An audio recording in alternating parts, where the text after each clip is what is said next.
안녕하십니까.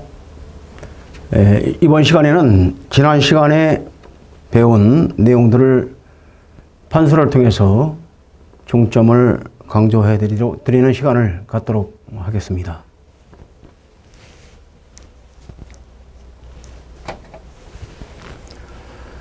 지난 시간까지 우리는 우리 드림앤드림 주식회사의 임무가 첫째,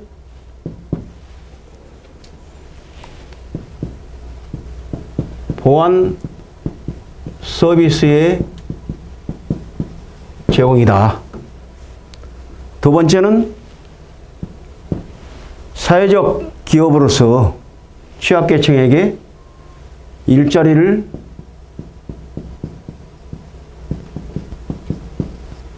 제공하고, 두 번째는 사회 서비스를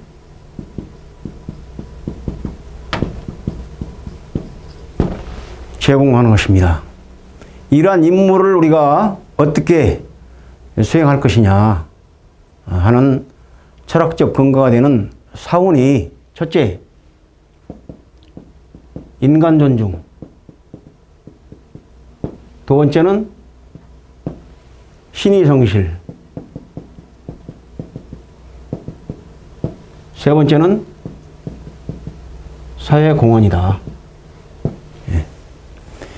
이런 사원에 있어서의 인간을 우리가 어떻게 이해하고 인간관계를 형성해 나갈 것이냐 하는 데 있어서 인권의 중요성, 그리고 신의 성실과 사회공헌, 여기에 관련된 우리의 임무와 관련된 보안 서비스 제공과 관련된 법계권의 위협. 두 번째는 대산항, 우리 근무처인 대산항의 그 주요 현황까지 알아봤습니다.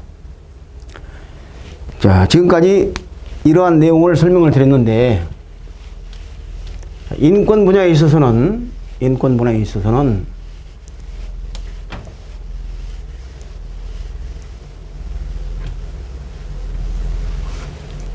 자, 인권이다, 인권. 이런 인권이라고 하는 것은 누가 우리에게 그냥 손에 쥐어진 것이 아니다.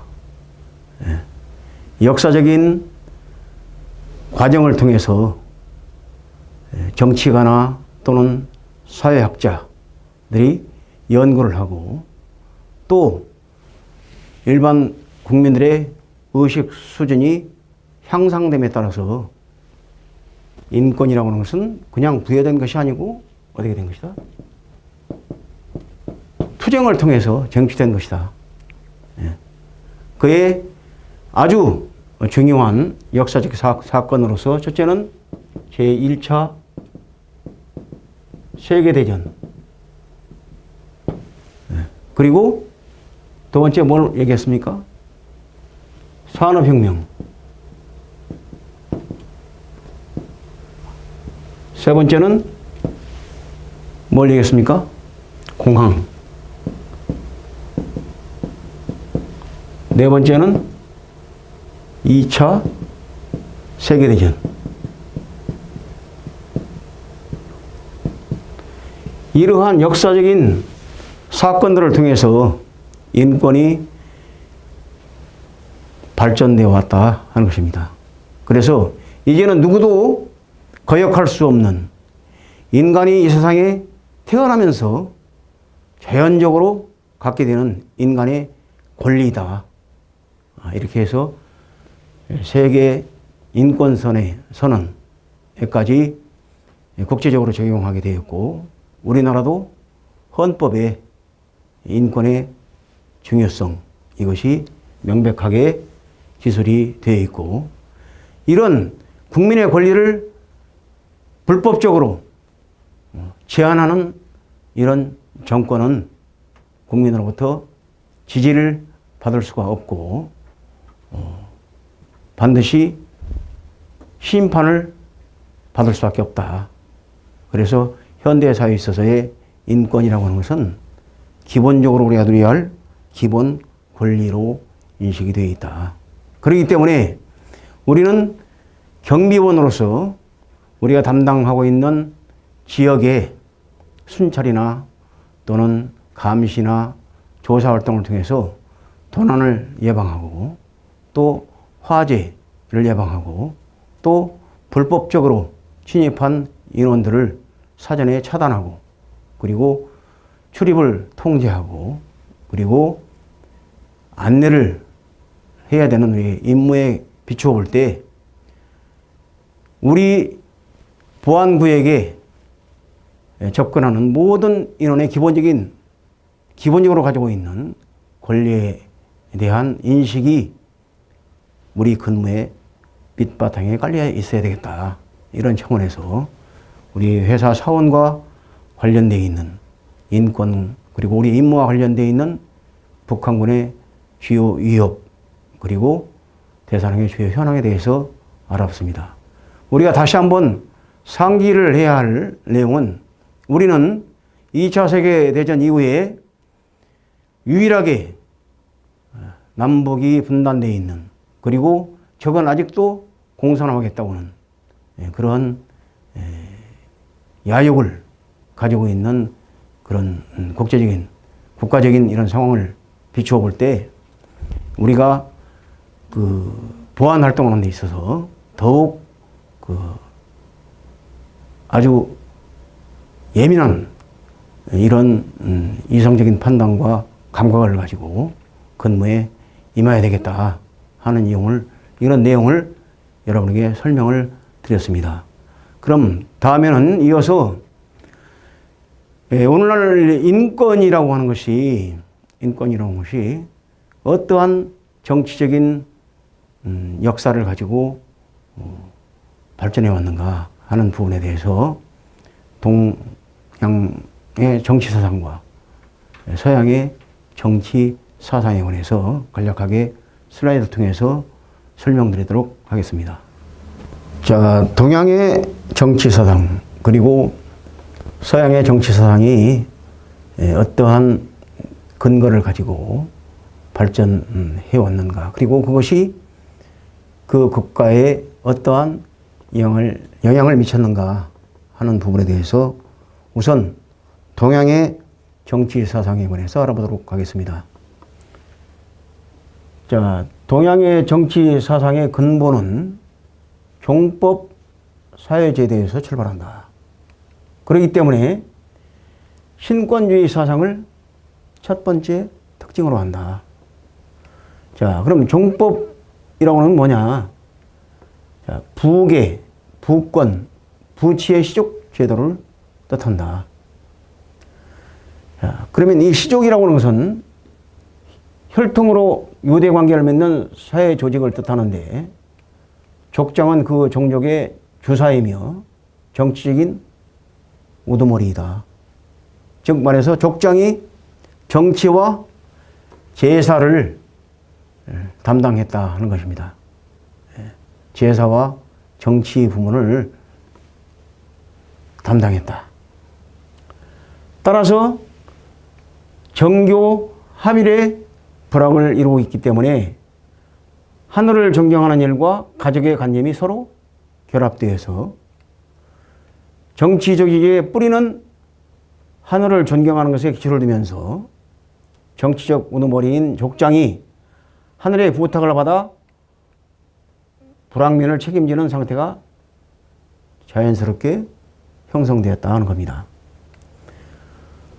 두 번째 특징은 가족분위의 정치 사상이다. 이런 사고방식은 어느 곳에 인류에게나 똑같이 나타나는 현상이지만은 동양에서는 여기에 효의 관념이 더해져서 동양의 독자적인 윤리관념이 되었다. 동양인의 인생의 관념에 가치 표준은 중용의 덕에 중점을 두게 되어서 항시 조화된 사상과 행동을 보이려고 했었고 중을 근본 정신으로 삼았다 하는 겁니다. 그러자 사상의 결점이 드러나게 되었는데 현대적인 의미로 해서 침략당하는 식민국가로 전락되고 말았다. 왜 이렇게 됐느냐? 첫째는 소극적이고 타협적인 습관에 빠져들었고 적극적이고 진취적인 면을 갖추지 못하게 되었으며 우주 진화의 논법에 적당하지 못했다 하는 겁니다. 두 번째는 타성에 젖어들었다. 세 번째는 세계라는 사상을 가졌다 해도 국가관념이 없었고 가족 분위기에 편중되었다.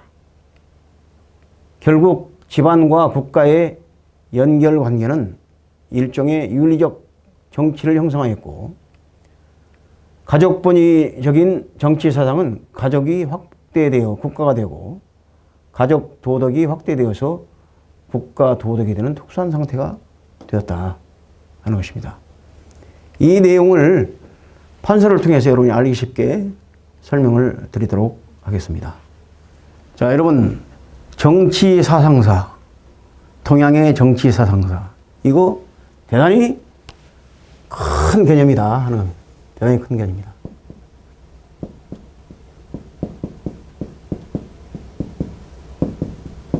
동양의 정치. 자, 여기에 소속되는 국가들. 자, 우리나라, 대한민국을 중심으로 자, 거대한 중국이 있고 또 어디가 있습니까? 일본, 동남아 이런 모든 국가들이 자, 국가의 출발이 뭐라고 그랬습니까? 시족으로부터 비롯되었다. 이 시족이 점차 세력을 확대해가면서 부족 국가가 되고 이게 결국 국가가 되었다. 근데 이 국가의 중심이 결국 뭐가 됐다? 시족이 됐다. 시족. 그래서 대한민국도 자 삼국시대 이래 고려 그 다음에 조선에 이르기까지 자 고려시대 때는 왕씨가 왕이 됐죠. 자, 조선시대 때는 이씨가 왕이 됐습니다. 자, 이러한 시족이 국가의 통치를 하게 되니까 결국은 자, 왕이 아버지가 왕이 되면 그 아들이 계속 세습해서 18대, 20대, 30대 뭐 이렇게 할 수 있었던 겁니다. 자, 일본도 마찬가지다. 근데 일본은 다소 특징적인 점이 있다. 여기도 가문 정치. 가문이 결국은 뭡니까? 근본이. 예, 시족이잖아요. 가문과 가문 간의 대결이 대단히 치열했다.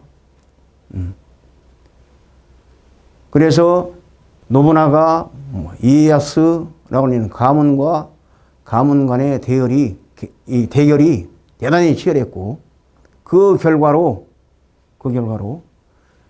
일본이 통일되는 데 있어서는 뭐가 주도권을 가졌겠어요? 문이겠습니까? 무겠습니까? 무력이에요, 무력. 네. 그렇기 때문에 우리 조선조 말, 즉 말해서 일본의 경우 명치유신 이후에 서양 문물을 받아들였는데 서양 문물의 핵심이 뭡니까? 첫째는 과학이는 거죠. 과학. 자동화 시스템. 두 번째는 뭡니까? 화약이는 화약. 화약. 화약에 의해서 만들어진 게 뭡니까? 조총이죠, 조총.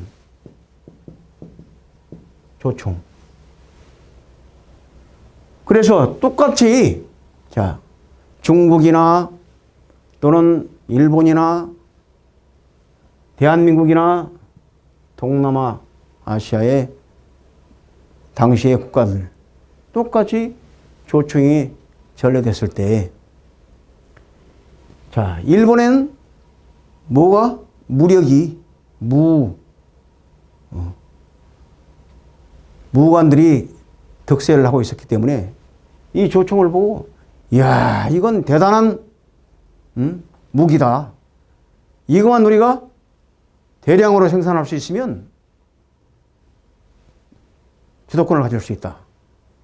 이렇게 생각한 반면에 대한민국에서는 이 조총을 보고 깜짝 놀랐습니다. 깜짝 놀랐어요. 이야, 이거 대단한 위력을 가지고 있고 이것이 잘못 사용되면 누구를 위협한다? 시족, 즉 왕을 시해할 수 있는 결정적인 무기로 활용될 수 있다. 이렇게 판단해서 야, 이거 노출시켜서는 안 된다. 이거 빨리 감춰라. 응? 이렇게 극명한 같은 조총을 보고 조정해서 판단하는 그 기준이 상이했다고 하는 겁니다. 그로 인해서 일본은 조총을 받아들여서 무장을 시켰는데도 불구하고 우리나라는 활과 창, 칼, 그리고 일부 수렵으로 쓰였던 이런 제한된 무기를 가지고 임진왜란이라든가 또 동학혁명이 났을 때 인군과 일본의 일개 대대병력, 일개 대대병 여러분 몇 명이나 됩니까? 400명, 500명밖에 안 됩니다. 일개 대대가 동학혁명 때 우리나라에 지원이 돼가지고 60만에 이르는 동학군이 일개 대대병력 600명에 불과한 대대병력에 의해서 섬멸이 됐고, 야만스럽게도 총알이 아깝다 해가지고 대나무를 족창을 만들어가지고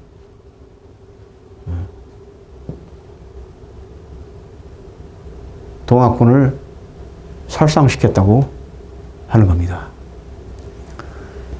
그래서 국가의 형태를 띠고 있음에도 불구하고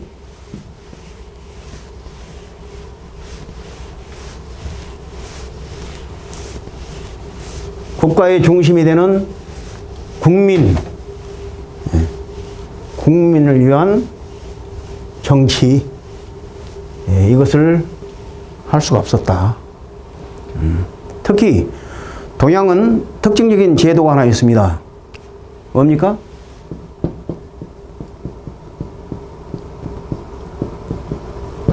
과거제도예요. 유럽인들이 동양에 와서 깜짝 놀란 게 하나 있는데 그게 뭐냐면 과거제도예요. 과거제도. 중국의 비단 여기에만 놀란 것이 아니고 과거제도가 있다는 거. 이야, 그 국가의 관리를, 전문화된 관리를 또 국민을 위할 수 있는 진정한 그런 심성을 가지고 있는 관리를 등용하기 위해서 과거제도를 시행해서 관료들을 임명을 한다.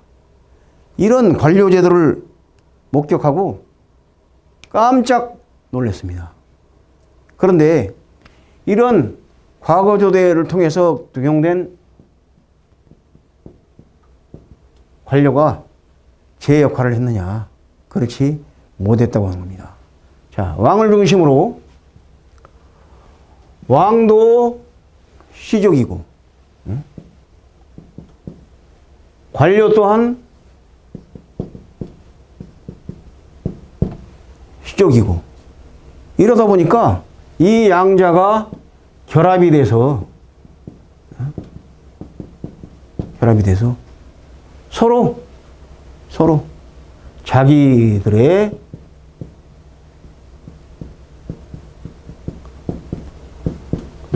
부를 축적하기에 바빴다.